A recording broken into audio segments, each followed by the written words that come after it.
What's up everyone and welcome back to the MMA Zone. Today, let's get started with what's next for Merab Dvalishvili following UFC win. Not everyone was calling Merab Dvalishvili the greatest bantamweight of all time prior to this fight, but following his clear-cut victory over Corey Sandhagen at UFC 320, one would assume a lot more people are. And before we continue, make sure to leave a like on the video to help support the channel. Sandhagen had some successes early on, but in round 2, it looked like Merab would make good on his KO prediction. Merab hurt Sandhagen with a flurry of heavyweight hooks, and as he continued to pour it on, it looked like the end was near. Sandhagen survived the storm, but Merab, as he always does, continued to press forward with seemingly no need for oxygen. Merab continued to have success in round 3, but in round 4, Sandhagen threatened with some scary uppercuts.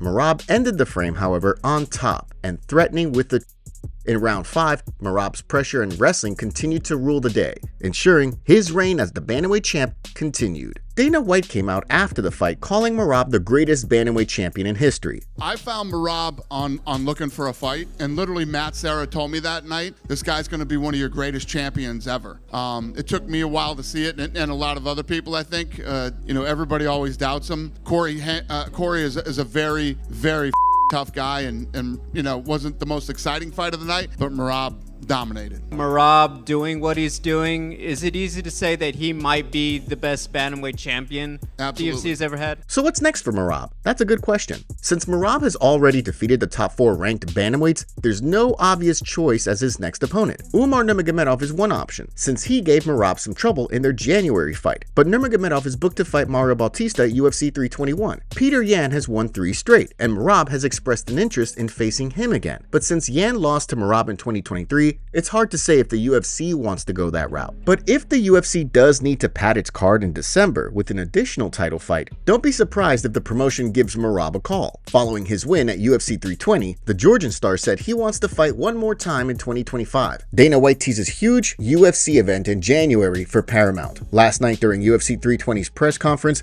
Dana White came out and talked about the first card we'll get under the Paramount deal. According to Dana, he wants to stack this card to kickstart their partnership and then start planning for UFC White House in February.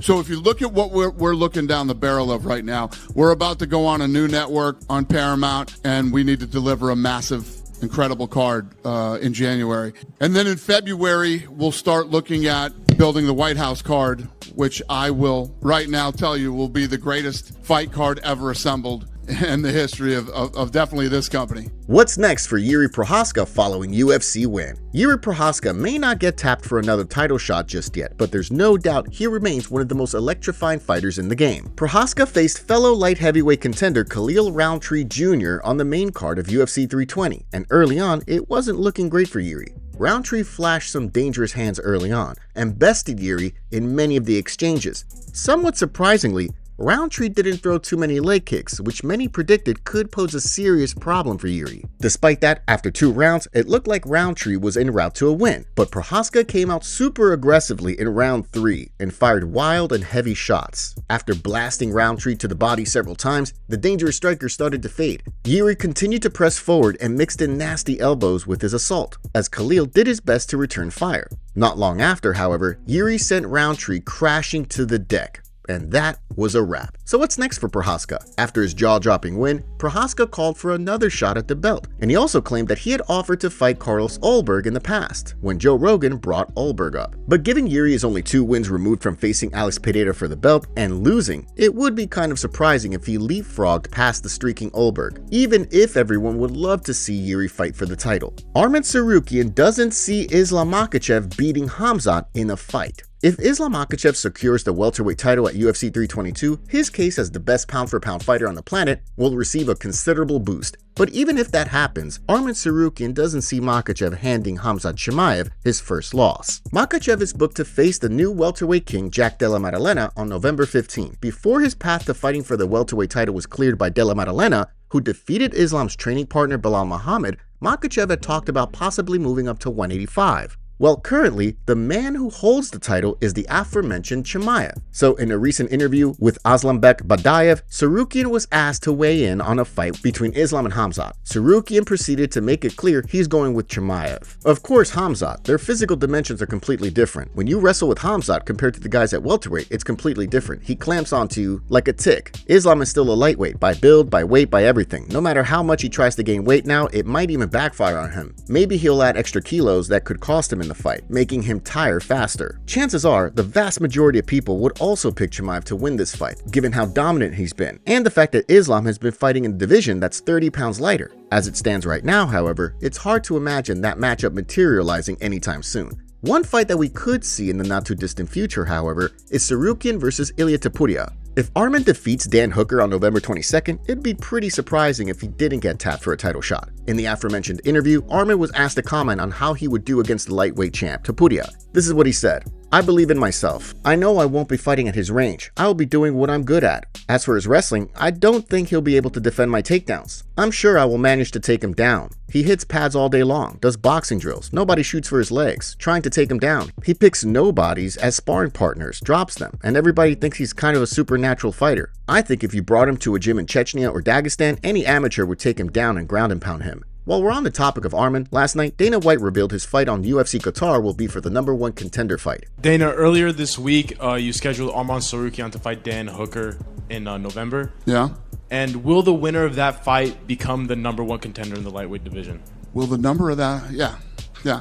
Islam Makhachev bulked up to 191 pounds for JDM fight. After it was announced that Makhachev would be moving up to welterweight to fight JDM for the title, he admitted that he was having a tougher time bulking up than expected. Since then, more and more photos and videos have emerged of Makhachev looking bigger and stronger than ever before. According to Islam's coach, Javier Mendez, who spoke in an interview with Red Corner MMA, Makhachev is up to 191 pounds. I was thinking we're going to be quite a bit smaller than Jack, but then I saw Islam. He's put on the weight really nicely. I think Islam right now is about a solid 191 pounds, so we're not going to have the issue with jumping up in weight. Additionally, he also opened up on the game plan for this fight. If Islam has to stand with him just because Islam can't take him down, then he'll stand with him. But we have to take whatever opportunities we can, either that he opens up or that he gives us. We're not looking to take Jack to the ground. We're looking to take advantage wherever he gives us, or wherever we force him to give us. While Makhachev's sights are on winning welterweight gold, he's also teased a move up to 185 in the past, to be the first triple champion. Leading up to Saturday's fight with Nikolai Veretennikov, Punahele Soriano opened up on a training session he had with Makhachev back when he was still fighting at middleweight. While talking to MMA Junkie's Mike Bond, he said, "I hadn't been training. Ali texted me. He's like,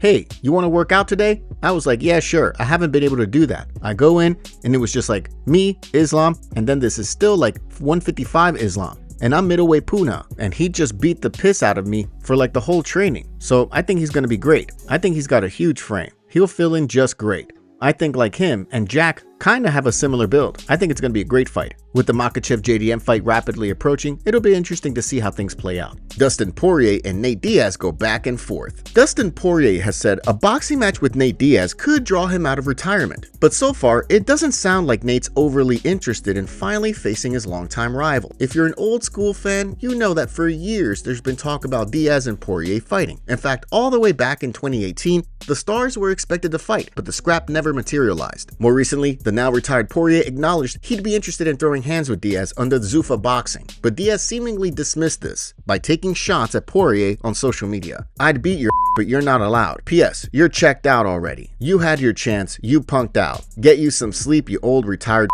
If you're just listening to this and not watching the video, you may have missed that Diaz spelled aloud A-L-O-U-D. That prompted this cheeky response from Poirier. "Dog, I have an 8th grade education. Aloud." Maybe a spelling bee competition versus Nathaniel would be the hardest fight of both of our careers. Now, the fact that Diaz took this opportunity to light up Poirier isn't all that shocking. But you gotta wonder if, on some level, Diaz could be persuaded to take the fight if Zuffa Boxing tabled a nice offer. That said, Dana White has largely talked about Zuffa Boxing being a vehicle for up-and-coming boxers, rather than aging MMA stars. Also, Diaz has signaled several times now he's interested in returning to the UFC, and all this is happening when there's a lot of buzz about Conor McGregor fighting at the White House card next year. So Diaz could be holding out to see if a rubber match with McGregor gets tabled, which would certainly deliver him truckloads of cash. What's next for Alex Pereira following UFC win? If you're one of the folks who had closed the book on Alex Pereira's championship days, well, he proved you wrong in emphatic fashion at UFC 320. As soon as the headliner with Magomed Ankalaev began, Pereira charged out aggressively and started firing strikes. Moments into the bout, Pereira appeared to stun Ankalaev with a thumping right hook, which prompted him to dive for a leg. Pereira defended a takedown attempt and he began firing down 12 to 6 elbows. Although Ankalaev covered up fairly well, all things considered, he didn't do anything to advance his position, and the bout was called. Pereira's second reign as the light heavyweight king became official. So what's next for Alex Pereira following UFC 320? One obvious answer is Carlos Ulberg, who has won 9 straight and is coming off a win against Dominic Reyes. Another option, in theory, is a rematch with Ankalaev, since Magomed defeated Pereira in March. But since Saturday's fight was so decisive, it's unlikely the UFC will book a third fight right now, especially since Pereira has claimed he was only 40% for their first fight. Dana White came out during the post-fight presser last night and revealed that Pereira is interested in moving up to heavyweight. Of course, you know there's going to be extensive buzz about Pereira moving up to heavyweight, which he's teased many times. In fact, during the post-fight ESPN show, Carlos Ulberg relayed he's heard Pereira could move up to heavyweight next. Then during the post-fight presser, Dana White revealed that Alex Pereira is indeed interested in moving up. Hours before his fight against Magomed, Alex told Dana he wants to move up. So today I was at work and had a bunch of meetings over there this afternoon, and I went over to the PI and he was over in the PI. And I'm like, well, you're the last guy I expected to see here today. What are you doing here? And they're telling me we want to fight at heavyweight. I said, how about we win tonight and focus on tonight, and then we could talk about, heavyweight. And I don't know. There's still fights here in this division, but we'll see. As for Dana White's reaction to the fight, this is what he had to say.